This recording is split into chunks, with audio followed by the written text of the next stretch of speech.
भूतेर्महद्भिर्य इमा पुरो विभुः निर्मायशेते यदमूषु पूरुष भुङ्क्ते गुणान् षोडश षोडशात्मका सोऽलं कृषीष्ट भगवान् वचांसि मे।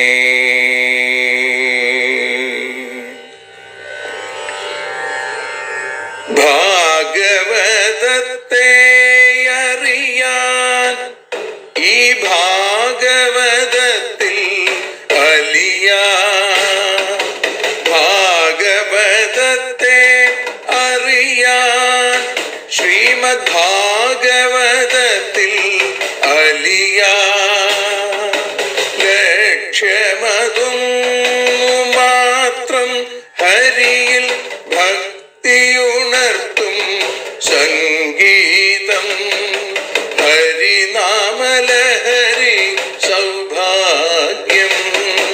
ഭാഗവതത്തെ അറിയാൻ ഭാഗവതത്തിൽ അലിയാൻ.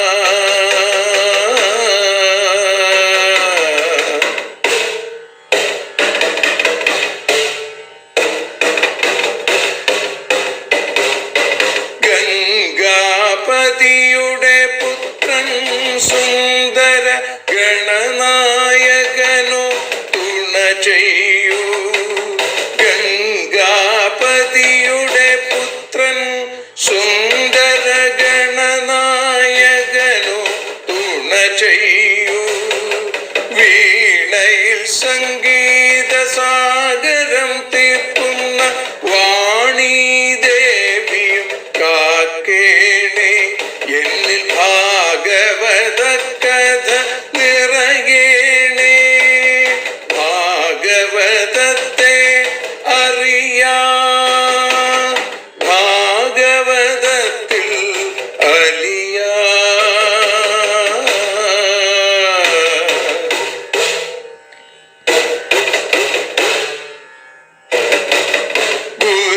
ഗുരുവായൂരിൽ നിത്യം നിറയുക ഗുരുവായൂരിലെ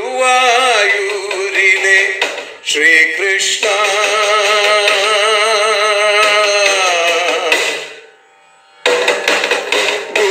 ഗുരുവായൂരിൽ നിത്യം നിറയുക ഗുരുവായൂരിലെ ശ്രീകൃഷ്ണ.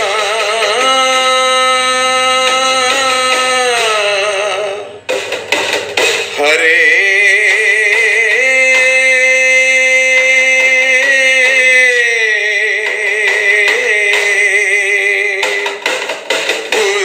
ഗുരുവായൂരിൽ നിത്യം നിറയുക ഗുരുവായൂരിലെ ശ്രീകൃഷ്ണ. കണ്ഠം തന്നിൽ ഗാനം നിറയാൻ കണ്ണാ നീ താൻ തുണയേകു. എന്നിൽ ഭാഗവത കഥ നിറയേണേ.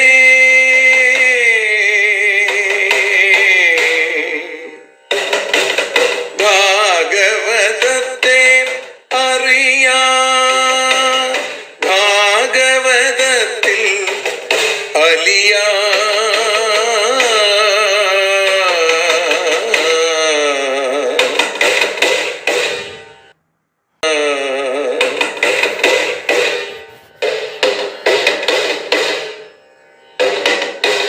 ആദ്യത്തെ ഗുരുവായൂരന്റെ അച്ഛനുപാദ നമസ്കാരം. ആദ്യത്തെ ഗുരുവായൂരനുടെ അച്ഛനുപാദ നമസ്കാരം. അമ്മിഞ്ഞപ്പാൽ മധുരം നൽകിയ അമ്മേ നീ വരമേകേണേ. എന്നിൽ ഭാഗവത കഥ നിറയേണേ.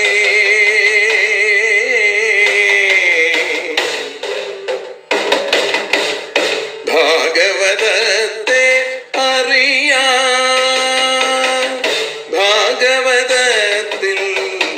അലിയാ.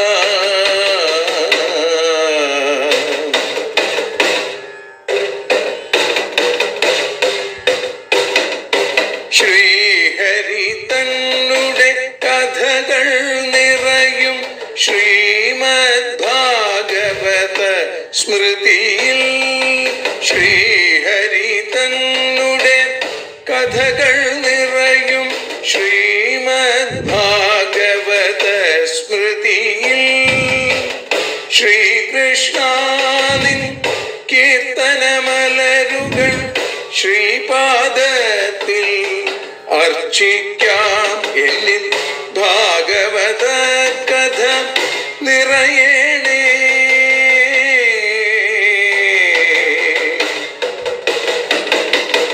ഭാഗവതത്തെ അറിയാൻ, ഭാഗവതത്തിൽ അലിയാൻ. ലക്ഷ്യമതൊന്നു മാത്രം ഹരിയിൽ ലഹരിയുണർത്തും സംഗീതം. ഭക്തിയുണർത്തും സാഫല്യം. ഭക്തിയുണർത്തും സൗഭാഗ്യം. ഭാഗവതത്തെ അറിയാൻ,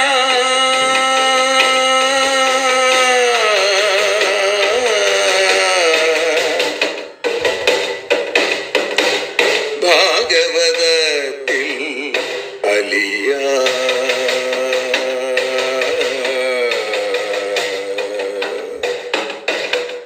ഭാഗവതത്തിൽ അലിയാൻ.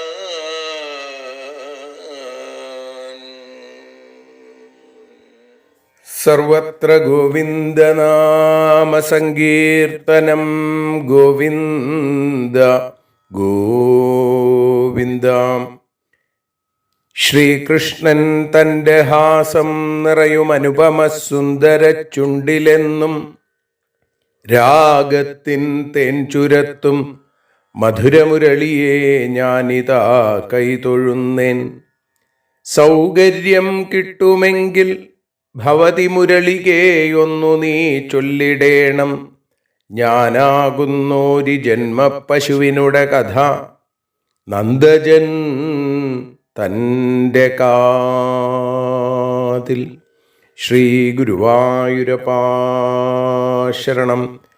ശ്രീമദ് ഭാഗവതം അറിയാനലിയാൻ എന്ന അക്ഷരപൂജ ഇന്ന് 893 ദിവസത്തിലേക്ക് എത്തുമ്പോൾ ഏകാദശ സ്കന്ധം 30 അധ്യായത്തിൽ 4 ശ്ലോകം മുതലാണ് നമ്മൾ ഇന്ന് വിചാരം ചെയ്യുന്നത്. ഇന്നലെ 3 ശ്ലോകങ്ങളാണ് അനുസ്മരിച്ചത്. ആ 3 ശ്ലോകങ്ങൾ പരീക്ഷിത്തിൻ്റെ വാക്കുകളായിട്ടാണ് നമ്മൾ കേട്ടത്. പരീക്ഷിത്ത് ഭഗവാന്റെ സ്വധാമഗമനത്തെക്കുറിച്ച് ചോദിക്കുകയാണ്.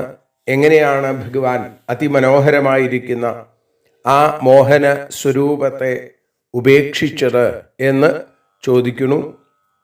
ശ്രീശബ്രഹ്മർഷി അതിന് മറുപടി പറയാനായിട്ട് ആരംഭിക്കുന്നു ഭഗവാന്റെ വാക്കുകളിലൂടെ. ശ്രീശബ്രഹ്മർഷി പറഞ്ഞു, ദിവിഭൂവി അന്തരീക്ഷേ ചാമഹോത്പാതാൻ സമുദ്ധിതാൻ ദൃഷ്ടുവാസീനാൻ സുധർമായാം കൃഷ്ണപ്രാഹ യദൂനിതം. ദിവി സ്വർഗത്തിലും ഭൂവി ഭൂമിയിലും അതേപോലെ തന്നെ അന്തരീക്ഷേ മധ്യത്തിലും സമുദ്ധിതാൻ മഹോത്പാതാൻ ഉണ്ടായിട്ടുള്ള ഘോരമായിരിക്കുന്ന അശുഭലക്ഷണങ്ങളെ കണ്ടിട്ട് ദൃഷ്ടുവ കണ്ടിട്ട് കൃഷ്ണ ശ്രീകൃഷ്ണൻ സുധർമായാം ആസീനാൻ സുധർമ്മയിലിരിക്കുന്ന യദൂൻ ഇതം പ്രാഹ യാദവന്മാരോട് ഇങ്ങനെ പറഞ്ഞു. ഭഗവാന്റെ വാക്കുകളാണ് ഇനിയുള്ള ശ്ലോകങ്ങളിൽ നമ്മൾ കേൾക്കുക. ആകാശത്തിൽ സൂര്യ പരിവേഷാദികൾ, ഭൂമിയിൽ ഭൂകമ്പം തുടങ്ങിയവ, അന്തരീക്ഷത്തിൽ തീ കത്തുക തുടങ്ങിയതൊക്കെ അതിഘോരമായിട്ടുള്ള അശുഭ സൂചനകളാണ്. ഇതൊക്കെ കണ്ടു തുടങ്ങി യാദവന്മാരുടെ നാശത്തിന് കാരണമായി എന്ന് കാലസ്വരൂപനായിരിക്കുന്ന ഭഗവാൻ തീർച്ചപ്പെടുത്തി. കാലരൂപ്യ അന്വമോദത എന്ന് പറയുന്നത് പോലെ ആ ഭഗവാൻ അതിനെ അനുമോദിച്ചു.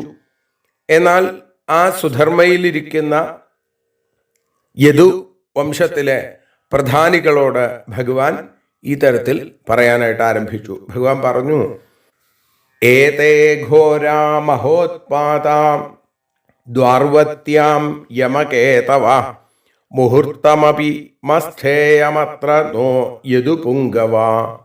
ഹേ യദുപുംഗവ, യാദവശ്രേഷ്ഠന്മാരെ, യമകേതവ അന്തകന്റെ കൊടിക്കൂറകളായും ഘോര ഭയങ്കരമായും ഇരിക്കുന്ന ഏതേ മഹോത്പാത ഈ അശുഭലക്ഷണങ്ങൾ ദ്വാർവത്യാം ദ്വാരകയിൽ മുഹൂർത്തം അപി അല്പകാലം കൂടി അത്ര നസ്ഥേയ.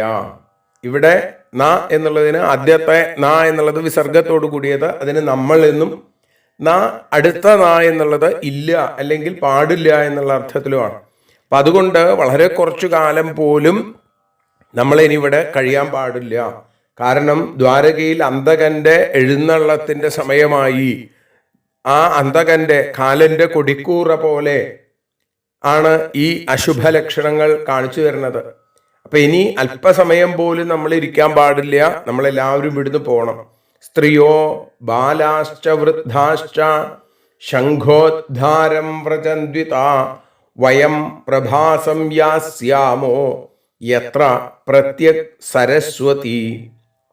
സ്ത്രീകളും ബാലാച കുട്ടികളും വൃദ്ധാച വൃദ്ധന്മാരും ഇതഹ ഈ പ്രദേശത്ത് നിന്ന് ശംഖോദ്ധാരം എന്നുള്ള സ്ഥലത്തേക്ക് വ്രജന്തു പോകണം. വയം നമ്മളോ പുരുഷന്മാര് അവരൊക്കെ തന്നെ എവിടേക്ക് പോകണമെന്നാ പറഞ്ഞത്? എത്ര സരസ്വതി പ്രത്യക്ക്, എവിടെയാണോ സരസ്വതി നദി പടിഞ്ഞാറോട്ട് ഒഴുകിക്കൊണ്ടിരിക്കുന്നത് ആ പ്രഭാസം എന്ന ആ സ്ഥലത്തേക്ക്, പ്രഭാസ തീർത്ഥത്തിലേക്ക് യാസ്യാമ യാനം ചെയ്യണം, പോകണം. സ്ത്രീകളും കുട്ടികളും വയസ്സായിട്ടുള്ള വൃദ്ധന്മാരും ഒക്കെ തന്നെ ഇവിടുന്ന് ശംഖോദ്ധാരം എന്ന തീർത്ഥസ്ഥലത്തിലേക്കും നമ്മളൊക്കെ തന്നെ സരസ്വതി നദി പടിഞ്ഞാറോട്ട് ഒഴുകിക്കൊണ്ടിരിക്കുന്ന പ്രഭാസ തീർത്ഥം എന്നുള്ള സ്ഥലത്തേക്കും പോകണം. അവിടെ ചെന്നിട്ടോ തത്രാഭിഷിച്യ ശുചയാ ഉപോഷ്യ സുസമാഹിത ദേവത പൂജയിഷ്യാമ സ്നപനാലേപനാർഹണൈ. തത്ര ആ തീർത്ഥത്തിൽ അഭിഷിച്യ മുങ്ങിക്കുളിച്ചിട്ട് ശുചയ ശുദ്ധരായി ഉപോഷ്യ ഉപവാസം ചെയ്ത് സുസമാഹിതാഹ ഏറ്റവും ഭക്തിയോടുകൂടി ശ്രദ്ധയോടുകൂടി സ്നപന ലേപനാർഹണൈഹി അഭിഷേകം പൂജ തുടങ്ങിയവ കൊണ്ട് ദേവതാഹ പൂജയിഷ്യാമ ദേവതകളെ പൂജിക്കാം നമുക്ക്. ഇപ്പം ഇവിടെ പുണ്യതീർത്ഥത്തിൽ നമ്മൾ സ്നാനം ചെയ്ത് പരിശുദ്ധരായി ഉപവാസം ചെയ്ത് ഭഗവാനോട് ചേർന്നിരുന്ന് ഭക്ഷണം ഉപേക്ഷിച്ച് വ്രതശീലത്തോടുകൂടി ദേവന് അഭിഷേകം ചെയ്യുക, പൂജ ചെയ്യുക, പുഷ്പാഞ്ജലി ചെയ്യുക, ഗീതങ്ങൾ പാടുക, ചന്ദനം ചാർത്തുക, നൈവേദ്യം സമർപ്പിക്കുക, അങ്ങനെ ഭഗവാനെ പൂജ ചെയ്തുകൊണ്ട് ഇരിക്കുക. ആപത്ത് വരുമ്പോൾ ചെയ്യേണ്ടത് എന്താണെന്ന് കാണിക്കുകയാണ്. എന്നിട്ട് പറഞ്ഞു, ബ്രാഹ്മണാംസ്തു മഹാഭാഗാൻ കൃതസ്വസ്ത്യയനാവയം ഗോ ഭൂഹിരണ്യവാസോഭിർ ഗജാശ്വരഥവേഷ്മഭി. കൃതസ്വസ്തേന ശാന്തികർമ്മങ്ങൾ ചെയ്തവരായിട്ടുള്ള വയം നമ്മൾ ഗജാശ്വരഥവേഷ്മഭി ആന, കുതിര, തേര്, അതേപോലെ ഭവനം ഇതുകൊണ്ടും ഗോഭൂഹിരണ്യവാസോഭി പശു, ഭൂമി, സ്വർണം, വസ്ത്രം ഇതുകൊണ്ടും മഹാഭാഗാൻ ബ്രാഹ്മണാൻ മഹാഭക്തന്മാരായിരിക്കുന്ന ബ്രാഹ്മണരെ പൂജിക്കണം. അപ്പോ തീർത്ഥ സ്നാന ഘട്ടങ്ങളിലും ക്ഷേത്രത്തിലൊക്കെ പ്രായശ്ചിത്തത്തിനായിട്ടുള്ള ശാന്തിയാദി കർമ്മങ്ങൾ നമ്മൾ ചെയ്യിച്ച ശേഷം ഈശ്വരഭക്തന്മാരായി ബ്രഹ്മജ്ഞാനികളായിട്ടിരിക്കുന്ന ആ ബ്രാഹ്മണോത്തമന്മാരെ അവരെ നമ്മൾ പൂജിക്കണം. അവർക്ക് എന്തൊക്കെ സമർപ്പിക്കണം എന്നാണ് പറഞ്ഞത്? പശുക്കളെ പശുദാനം ചെയ്യുക, ഭൂദാനം ചെയ്യുക, സ്വർണം ദാനം ചെയ്യുക, വസ്ത്രദാനം, ആന, കുതിര, തേര്, അതേപോലെ വീട്, ഇങ്ങനെ നിത്യോപയോഗത്തിനും അതേപോലെ അവർക്ക് ഇനിയുള്ള കാലം സുഖമായിട്ടിരിക്കാനും പാകത്തിന് ഉള്ള സാധനങ്ങൾ കൊണ്ട് അവരെ ആദരിക്കണം, അവരെ പൂജിക്കണം. വിധിരേഷ ഹ്യരിഷ്ടഘ്നോ മംഗളായനമുത്തമം ദേവദ്വിജഗവാം പൂജ ഭൂതേഷു പരമോ ഭവ.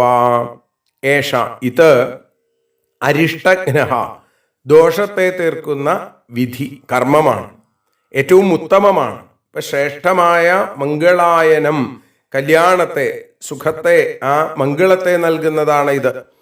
ദേവദ്വിജഗവാം, ദേവന്മാര്, ബ്രാഹ്മണര്, പശുക്കള്, ഇവരുടെ പൂജ ഭൂതേഷു പരമഃ ഭാവഃ, ഭൂതങ്ങളിൽ ഏറ്റവും ശ്രേഷ്ഠമായിരിക്കുന്ന ഐശ്വര്യമാണ്, ഭാവമാണ്. അതുകൊണ്ട് ദോഷഫലങ്ങളെ ഇല്ലാതെയാക്കാൻ, അതിൻ്റെ ശക്തി കുറയ്ക്കാൻ പ്രായശ്ചിത്ത കർമ്മങ്ങളുണ്ട്. അതിശ്രേഷ്ഠമായിട്ടുള്ള മംഗളത്തെ നൽകാൻ ബ്രാഹ്മണർക്കും അതേപോലെ തന്നെ പശുക്കൾക്കും ദേവന്മാർക്കൊക്കെ സാധിക്കും. ഇവരെയൊക്കെ പൂജിക്കുന്നത് കൊണ്ട് ഓരോ ജീവനും പരമോത്കൃഷ്ടമായിരിക്കുന്ന, ഏറ്റവും ശ്രേഷ്ഠമായിരിക്കുന്ന ഐശ്വര്യം ഉണ്ടാവും. അവരുടെ ദുഃഖങ്ങൾക്കൊക്കെ അറുതി വരും. അതുകൊണ്ടാണ് ഇവരെ പൂജിക്കണം. ദേവദ്വിജ ഗവാം പൂജ, അവർക്കുള്ള പൂജ ചെയ്യുകയാണ് വേണ്ടത് എന്ന് ഭഗവാൻ പറഞ്ഞത്. ഇതി സർവേ സമാകർണ്യ യദുവൃദ്ധ മധുദ്വിഷ തഥേതി നൗഭിരുത്തീര്യ പ്രഭാസം പ്രയയൂരഥൈ. സർവേ യദുവൃദ്ധാഃ, എല്ലാ ശ്രേഷ്ഠരായിരിക്കുന്ന യാദവന്മാരും, മധുദ്വിഷ, മധുദ്വിഷൻ എന്ന് പറഞ്ഞ ഭഗവാൻ ശ്രീകൃഷ്ണൻ, ആ ശ്രീകൃഷ്ണന്റെ ഇതി, ഈ തരത്തിലുള്ള വാക്ക് സമാകർണ്യ കേട്ടിട്ട്, തഥാ ഇതി, അങ്ങനെ തന്നെ എന്ന് പറഞ്ഞ്, നൗഭി, തോണികൾ കൊണ്ടും, രഥൈ, രഥങ്ങൾ കൊണ്ടും, ഉത്തീര്യ, ഇതിനെ കടന്നിട്ട്, പ്രഭാസം പ്രയയു, പ്രഭാസത്തിലേക്ക് എത്തി. ഭഗവാന്റെ വാക്കുകൾ എല്ലാവരും അംഗീകരിച്ചു. തോണികളിലിരുന്ന് സമുദ്രം കടന്ന് തേരിൽ കയറി പ്രഭാസ തീർത്ഥത്തിലേക്ക് പോയി. അല്ലേ, ഭഗവാൻ താമസിക്കുന്നത് ദ്വാരകാമധ്യത്തിലാണ്, ദ്വാരകയിലാണ്. അപ്പോ ദ്വാരകയിൽ നിന്ന് പലരും തോണികളിലൊക്കെ കയറി സമുദ്രം കടന്നു. അത് കഴിഞ്ഞ് രഥങ്ങളിൽ കയറി പ്രഭാസ തീർത്ഥത്തിലേക്ക് എത്തിച്ചേർന്നു. തസ്മിൻ ഭഗവതാദിഷ്ടം യദുദേവേന യാദവ ചക്രു പരമയാ ഭക്തിയാ സർവശ്രേയോപബൃംഹിതം. തസ്മിൻ, അതിൽ, ആ പ്രഭാസ തീർത്ഥത്തിൽ, യാദവാഹ, യാദവന്മാർ, യദുദേവേന, യദുക്കളുടെ നാഥനായിരിക്കുന്ന ഭഗവാൻ, ഭഗവത ശ്രീകൃഷ്ണനാൽ, ആദിഷ്ടം, ആദേശിക്കപ്പെട്ടതും ഉപദേശിക്കപ്പെട്ടതും, സർവശ്രേയോപബൃംഹിതം, എല്ലാ ശ്രേയസ്സിനെയും വർദ്ധിപ്പിക്കുന്നതുമായ, പരമയ, ആ പ്രവൃത്തിയെ ഉത്കൃഷ്ടമായ ഭക്തിയോടുകൂടി ചക്രു ചെയ്തു എന്നാണ്. ഭഗവാൻ എന്തൊക്കെയാണോ പറഞ്ഞത്, പ്രഭാസ തീർത്ഥത്തിൽ മുങ്ങുക, ഉപവാസം അനുഷ്ഠിക്കുക, ഭഗവാനെ പൂജിക്കുക, ബ്രാഹ്മണർക്ക് ദാനം ചെയ്യുക, പശുക്കളെയും ദേവന്മാരെയും ബ്രാഹ്മണരെയും ഒക്കെ സന്തോഷിപ്പിക്കുക, ഇങ്ങനെ ഈ തരത്തിൽ ഏറ്റവും ധന്യമായ, ഏറ്റവും പുണ്യം നിറഞ്ഞ പ്രവൃത്തികളെ അവര് പരമയാ ഭക്തിയ, പരമമായ ഭക്തിയോടും വളരെ ശ്രദ്ധയോടും കൂടി അവരവിടെ ചെയ്തു. തതസ്തസ്മിൻ മഹാപാനം പപുർമൈരേയകം മധു ദിഷ്ടവിഭ്രംശിതധിയോ യദ്രവേർഭ്രശ്യതേ മതി. തത, അതിനുശേഷം, തസ്മിൻ മഹാപാനം, ആ സ്ഥലത്ത് വെച്ച് ശ്രേഷ്ഠ പാനദ്രവ്യമായിരിക്കുന്ന മൈരേയകം, മൈരേയകം എന്ന് പേരുള്ള മധു, മദ്യം, അവര് ദിഷ്ടവിഭ്രംശിതധിയ, ദൈവദോഷം കൊണ്ട് ബുദ്ധിയില്ലാത്തവരായി മാറി പപു, പാനം ചെയ്തു. ആ ശാപം അത് നടപ്പാവണ്ടേ. ഇപ്പൊ എന്തൊക്കെ ചെയ്തു കഴിഞ്ഞാലും ബ്രാഹ്മണ ശാപത്തിൽ നിന്ന് മോചനം നേടാൻ സാധിക്കില്ല എന്നുകൂടി കാണിക്കുകയാണ്. അതുകൊണ്ട് യദ്രവൈഹി, യാതൊരു മദ്യം കൊണ്ട്, മതി ഭ്രശ്യത്തെ, ആ ബുദ്ധി നശിക്കുന്നു. ഇപ്പൊ ഭഗവാൻ ഉപദേശിച്ച സൽകൃത്യങ്ങളൊക്കെ നടത്തി യാദവന്മാര്.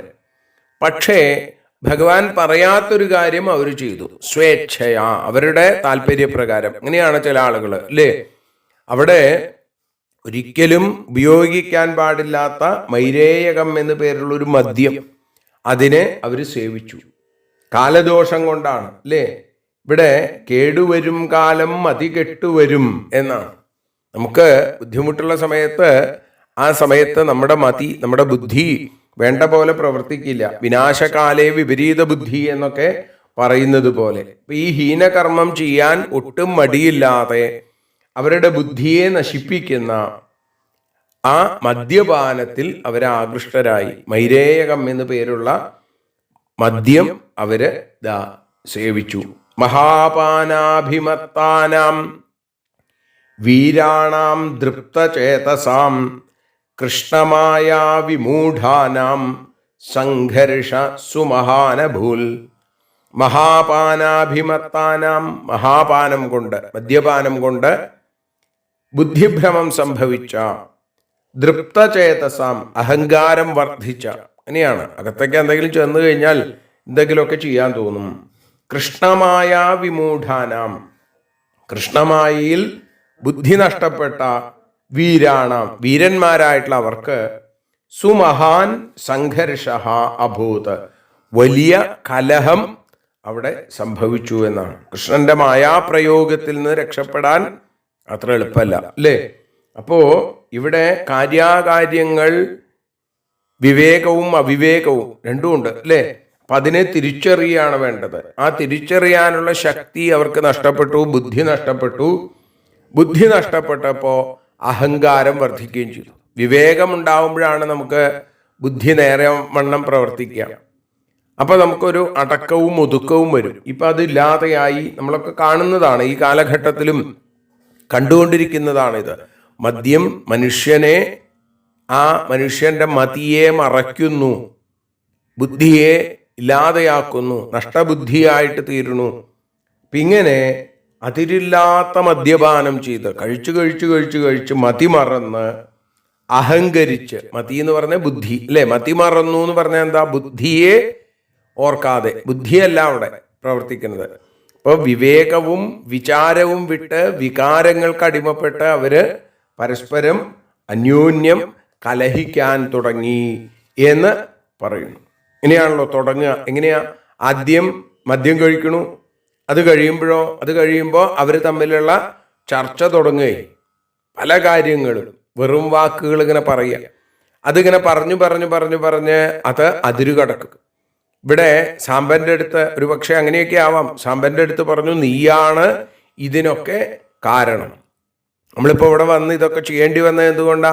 ബ്രാഹ്മണ ശാപം കൊണ്ട്. ബ്രാഹ്മണ ശാപത്തിന് കാരണമായത് എന്താ? നീയ് സ്ത്രീവേഷം കെട്ടി ആ ബ്രാഹ്മണരുടെ സജ്ജനങ്ങളുടെ ആ ഋഷീശ്വരന്മാരുടെ അടുത്തേക്ക് പോയി നിന്നതാണ്. സാമ്പൻ പറഞ്ഞു, ഞാൻ വേഷം കെട്ടി എന്നുള്ളത് ശരിയാണ്, പക്ഷേ എൻ്റെ ആ വേഷം കെട്ട് അവരുടെ മുമ്പിൽ അവതരിപ്പിച്ച് ഏറ്റവും വലിയ വേഷം കെട്ട് നടത്തിയതാരാ? അത് നിങ്ങളാണ് എന്നെ വേഷം കെട്ടിച്ചത്, നിങ്ങളാണ് ആ മഹർഷീശ്വരന്മാരുടെ അടുത്ത് പോയി ചോദിച്ചത്. അതുകൊണ്ടാണ് നിങ്ങളിതിൽ ഉത്തരവാദികളാവുന്നത്, ഞാനല്ല. അതേപോലെ തന്നെ ഇത്തരത്തിൽ പരസ്പരം അങ്ങോട്ടും ഇങ്ങോട്ടും ഓരോന്ന് പറഞ്ഞ് അവര് യുദ്ധം ചെയ്യാനായിട്ട്, ദേഷ്യം വന്നു കഴിഞ്ഞാൽ അങ്ങനെയാണ്. പിന്നെ കയ്യിലുള്ള കിട്ടിയത് കൊണ്ട് ആയുധങ്ങളാ എടുത്തും കൊണ്ട് യുദ്ധം ചെയ്യാം. ഇവിടെയും അതെ. യുയുധു ക്രോധസംരബ്ധ വേലായാമാതതായിന ധനുർഭിരസിഭിർഭല്ലൈർഗദാഭിസ്തോമരാഷ്ടിഭി. എന്തൊക്കെയാണ് ഇവിടെ?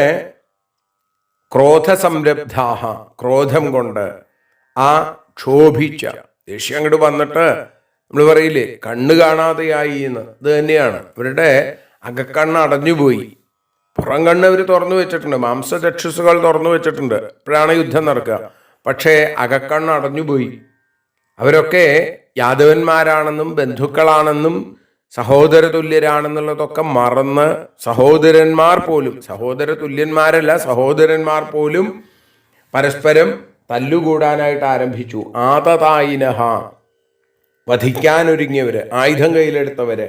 വേലായാം, ആ സമുദ്രത്തിന്റെ കരയിൽ വെച്ച്, അവിടെ പ്രഭാസ തീർത്ഥക്കരയിൽ വെച്ച്, ധനുർഭി, വില്ലുകൾ കൊണ്ടും, അസിഭി, അസി എന്ന് പറഞ്ഞ വാളുകൾ കൊണ്ടും, ഭല്ലൈ ഭല്ലങ്ങൾ കൊണ്ടും തോമരഷ്ടിഭി തോമരങ്ങൾ ഋഷ്ടികൾ ഇവ കൊണ്ടും ഗദാഭി ഗദകൾ കൊണ്ടും യുയുധു അവര് യുദ്ധം ചെയ്തു. ദേഷ്യം വർദ്ധിച്ചപ്പോ വില്ല്, വാള്, ഭല്ലം, ഗദ, തോമരം, ഋഷ്ടി തുടങ്ങിയ ആയുധങ്ങൾ കയ്യിലെടുത്തും കൊണ്ട് പരസ്പരം ആക്രമിക്കാനായിട്ട് തുടങ്ങി. അവര് അന്യോന്യം യുദ്ധം ചെയ്യണു. പതത്പതാകൈ രഥകുഞ്ചരാദിഭി ഖരോഷ്ട്രഗോഭിർമഹിഷൈർനരൈരപി മിഥ സമേത്യ അശ്വതരൈ സുദുർമദ ന്യഹജ്ജരൈർദ്ഭിരിവദ്വിപാവനേ. ഏതുപോലെ പതത്പതാകൈഹി ഇളകിക്കൊണ്ടിരിക്കുന്ന കൊടിക്കൂറകളോടുകൂടിയ രഥകുഞ്ചരാദിഭി തേര്, ആന തുടങ്ങിയവകളോടും ഖരോഷ്ട്രഗോഭി കഴുത, ഒട്ടകം, പശു ഇതുകളോടും മഹിഷൈ അപി പോത്തുകളോടും നരൈ അപി മനുഷ്യരോടും അശ്വതരേഹി കോവർ കഴുതകളോടും മിഥഹ അന്യോന്യം സമേത്യ ചേർന്നിട്ട് അതിൻ്റെയൊക്കെ മുകളിൽ കയറിയിട്ട് വനേ ദ്വീപാദദ്ഭി ഇവ കാട്ടിൽ ആനകൾ അവയുടെ കൊമ്പ് കോർക്കുന്നത് പോലെ ശരൈഹി സുദുർമദ ന്യഹൻ ബാണങ്ങൾ കൊണ്ട് ഏറ്റവും അഹങ്കാരമുള്ളവരായി അങ്ങോട്ടും ഇങ്ങോട്ടും കൊല്ലാൻ തുടങ്ങി. കാട്ടില് മദം പൊട്ടിയ ആനകള് കൊമ്പ് കോർക്കുക നമ്മൾ പറയാറുണ്ട് ഇല്ലേ, എൻ്റെ അടുത്ത് കൊമ്പ് കോർക്കാൻ വരരുത് എന്ന്. ഈ മൃഗങ്ങളൊക്കെ പരസ്പരം കൊമ്പുകൾ കൊണ്ട് അങ്ങോട്ടും ഇങ്ങോട്ടും കുത്തി യുദ്ധം ചെയ്യുക എന്നുള്ള ഏർപ്പാട്. ഇതേപോലെ അപ്പോൾ കുത്തിക്കൊല്ലുകയും കുത്തേറ്റ് ചാവുകയും ചെയ്യുന്ന ആനകളെ പോലെ അഹങ്കാരത്തിന്റെ പ്രതീകമാണ് മദയാന. മദമുള്ള ആന അത് അഹങ്കാരം എന്നുള്ള അർത്ഥത്തിലും മദം പൊട്ടിയ ആനയും അല്ലേ. അപ്പൊ ഇവിടെ ആനകളെ പോലെ വിവേകശൂന്യരായി മാറി ഇവരും 4 വിധ സൈന്യങ്ങളോടുകൂടി ഇവിടെ കുതിരപ്പട, കാലാൾപ്പട അല്ലേ, ഇങ്ങനെയുള്ള ആ 4 തരത്തിലുള്ള സൈന്യങ്ങളോടുകൂടി അവര് യുദ്ധം ചെയ്യാനായിട്ട് തുടങ്ങി എന്ന് പറയുന്നു. ആ യുദ്ധത്തിൻ്റെ മറ്റ് വിശേഷങ്ങൾ നമുക്ക് നാളെ അനുസ്മരിക്കാം. അതേപോലെ തന്നെ ഭഗവാന്റെ കാരുണ്യം എല്ലാവർക്കും എന്നെന്നും ഉണ്ടാവട്ടെ എന്ന് ഒരിക്കൽ കൂടി പ്രാർത്ഥിച്ചും കൊണ്ട് ഭഗവാന്റെ പാദാരവിന്ദങ്ങളിൽ ഈ അക്ഷരപ്പൂക്കളെ സമർപ്പിക്കുന്നു. ഹരി ഓം.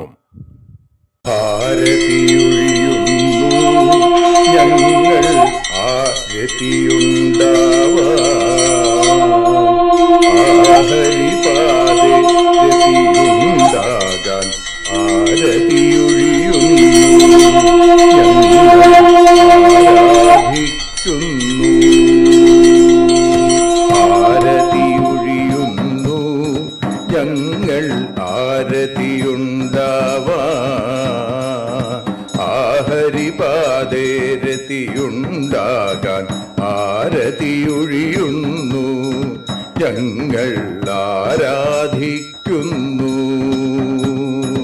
ശ്രീമദ്ഭാഗവതം പുണ്യം പാവനമാം ഗ്രന്ഥം ശ്രീശുകമാമുനി പാടിയ ഗീതം നൽകുന്നു മുക്തി, സതതം നൽകിയിടും ഭക്തി.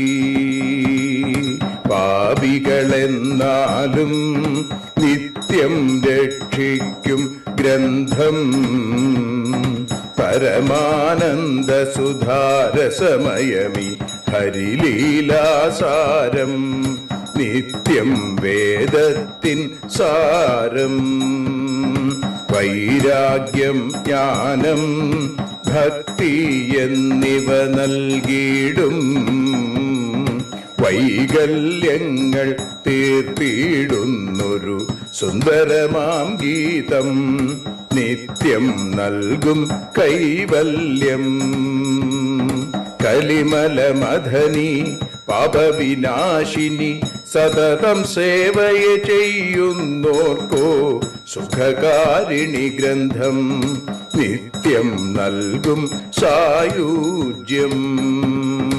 ആരതിയൊഴിയുന്നു ഞങ്ങൾ ആരതിയുണ്ടാവാൻ,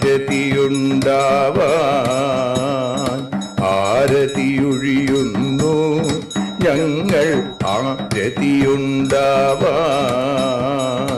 ആഹരിപാദേ രതിയുണ്ടാകാൻ ആരതിയൊഴിയുന്നു ഞങ്ങൾ ആരാധിക്കുന്നു ഞങ്ങൾ ആരതിയൊഴിയുന്നു കണ്ണ ആരാധിക്കുന്നു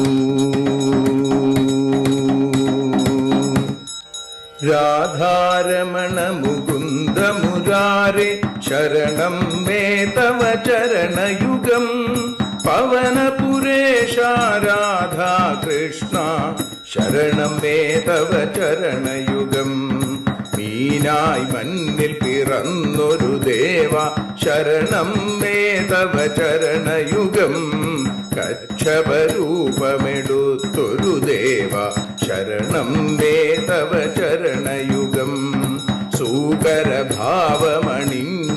ദേവ ശരണം മേ തവ ചരണയുഗം നരഹരി രൂപമെടുത്തൊരു നാഥ ശരണം മേ തവ ചരണയുഗം വാമനനായി വിളങ്ങിയ ദേവ ശരണം മേ തവ ചരണയുഗം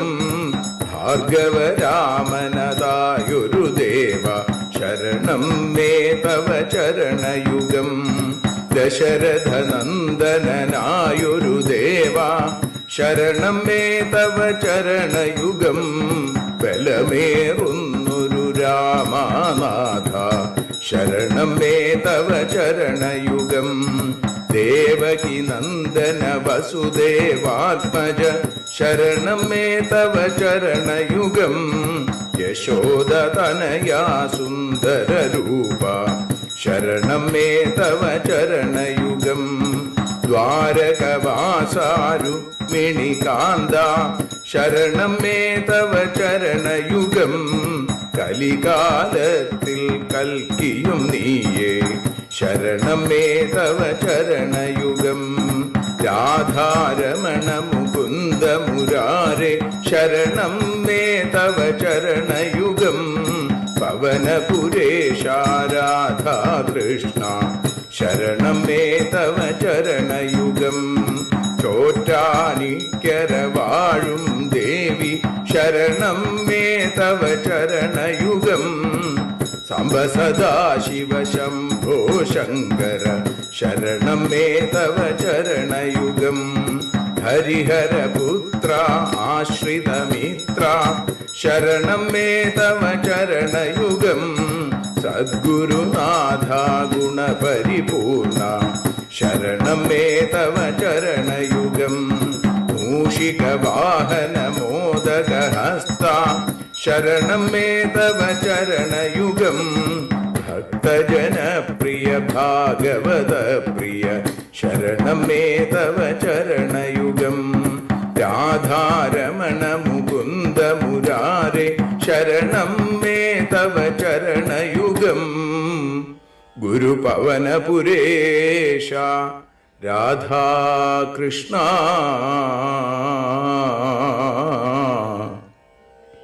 ശരണം മേ തവ ചരണയുഗം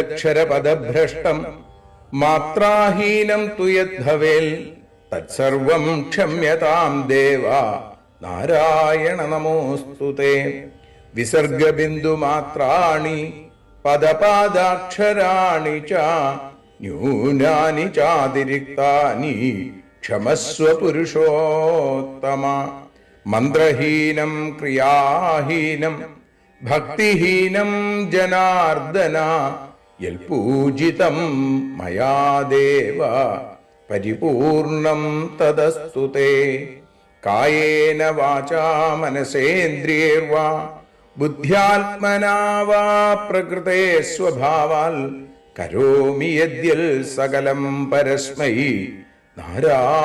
നാരായണായേതി സമർപ്പയാമി. സ്വസ്തി പ്രജാഭ്യ പരിപാലയന്താം ന്യായേന മാർഗേണ മഹീം മഹീഷ ഗോബ്രാഹ്മണേഭ്യഃ ശുഭമസ്തു നിത്യം. ലോകാഃ സമസ്താഃ സുഖിനോ ഭവന്തു. ലോകാഃ സമസ്താഃ സുജനാ ഭവന്തു. ലോകാഃ സമസ്താഃ ത്വൽഭക്തിരതാ ഭവന്തു. സർവേ ഭവന്തു സുഖിനഃ സർവേ സന്തു നിരാമയാം. സർവേ ഭദ്രാണി പശ്യന്തു മാ കശ്ചിൽ ദുഃഖഭാഗ് ഭവേൽ. അസതോ മാ സദ്ഗമയ തമസോ മാ ജ്യോതിർഗമയ മൃത്യോർമാ അമൃതം ഗമയ. ഓം ശാന്തി ശാന്തി ശാന്തി. ഹരി ഓം.